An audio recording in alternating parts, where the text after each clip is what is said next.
স্বাদে ঘ্রাণে ভরপুর আমাদের জাতীয় মাছ ইলিশ, আর সেটা দিয়ে যদি হয় পোলাও তাহলে কিন্তু মন্দ নয়। আজ রান্না করছি ইলিশ পোলাও। হে গাইজ, আসসালামু আলাইকুম, welcome back to my new daily blog video. আর এই রেসিপিটা শেয়ার করছি শাশুড়ি মায়ের শেখানো। আমি তো জাস্ট রান্না করছি, রেসিপিটা কিন্তু তারই। আর আমার মনে হয় বাংলাদেশের অধিকাংশ মেয়েই রান্না শিখে শাশুড়ির কাছ থেকে, কারণ বিয়ের আগে আমার মনে হয় না সব রান্না সবাই মায়ের কাছ থেকে শিখে আসে। চলে আসি রান্নার কথায়। এই তো দেখেন, প্যানের মধ্যে তেল দিয়ে পেঁয়াজ দিয়ে পেঁয়াজটাকে আমি বাদামি করে নিয়েছি। তারপর এই পেঁয়াজের মধ্যে 2 চামচের মতো আদা বাটা এবং 1 চামচের মতো রসুন বাটা দিয়ে একটু ভালো করে নেড়ে চেড়ে নিলাম। একটু পানি দিয়ে এখন দিয়ে দিচ্ছি আমি 2 চামচ ভর্তি সরিষা বাটা। সরিষা বাটা দিয়ে এখন একটু দুধ দিয়ে আমি এটাকে জাল করে নিব।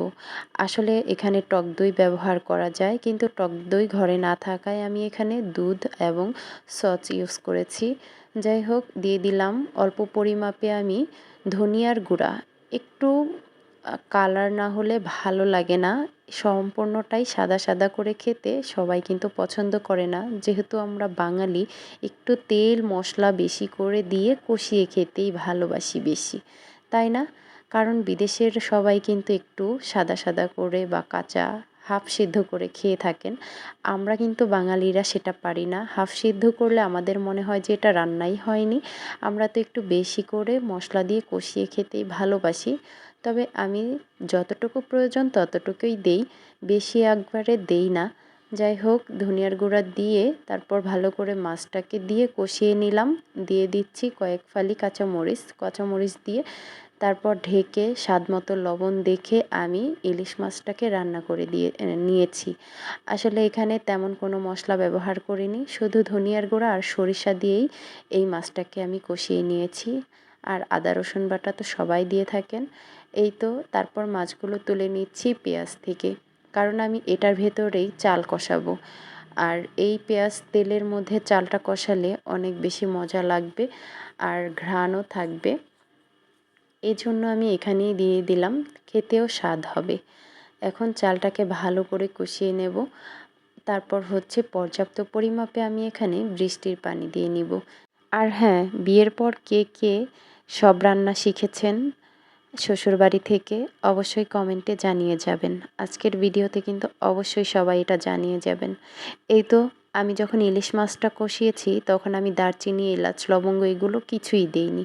ভাবলাম যে অন্য একটি কড়াইতে একটু তেলের মধ্যে এগুলা ভেজে তারপর দেই, কারণ এখন যদি কাঁচা আমি এগুলা দেই তাহলে স্মেলটা ভালো আসবে না। ভাবলাম একটু তেলের মধ্যে ভেজে দিলে দারচিনি, এলাচ, লবঙ্গর আর কিছুটা জিরাও দিয়েছি, স্মেলটা ভালো আসবে এবং খেতেও স্বাদ হবে। তা আমি আলাদা পাত্রে ভালো করে একটু ভেজে তারপর দিয়ে দিলাম। দিয়ে তারপর হচ্ছে আমি এখানে চালের মধ্যে পানি দিয়ে রান্নাটা কমপ্লিট করে নিলাম। মাঝে মাঝে কয়েকটা পরিমাপে কাঁচামরিচ এবং হচ্ছে স্বাদমতো লবণও দিয়ে নিয়েছি। সেটার অনেকটাই ব্যাক ক্যামেরায় ছিল, ব্যাক ক্যামেরায় অনেকটা এটা নেড়ে চেড়ে রান্না করে নিয়েছি। তারপর লাস্ট পর্যায়ে আমি এখানে কিছুটা পরিমাণে ঘি অ্যাড করে দিলাম। ঘি দিয়ে তারপর ভালো করে নেড়ে চেড়ে দিলাম পোলাওটাকে। তারপর এখন আমি মাছগুলো দিয়ে দিব। মাছগুলো দিতে আমার এত বেশি ভয় লাগছিল, আর বিশেষ করে ইলিশ পোলাও রান্নাটা আমার কাছে কঠিন মনে হয়, কারণ মাছগুলো দেওয়ার পর পোলাওটা তেমনভাবে আর নেড়ে চেড়ে দেওয়া যায় না। কারণ এর জন্যই আমার খুব ভয় লাগে, মাছগুলো যদি ভেঙে যায় দেখতেও ভালো লাগবে না।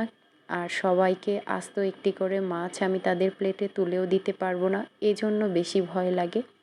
তারপরও যতটুকু পেরেছি একদম সজ্ঞানে, একদম নিখুঁতভাবে ধীরে ধীরে মাছগুলোকে দিয়ে পোলাওয়ের ওপর দিয়ে নেড়ে চেড়ে দিয়েছি এবং রান্নাটা কমপ্লিট করে নিয়েছি। আলহামদুলিল্লাহ, আমার ইলিশ পোলাও রান্না এবং খাওয়াটা খুবই মজাদার ছিল। আজকের ভিডিওটা এখানেই, সবাই ভালো থাকবেন। আল্লাহ হাফেজ।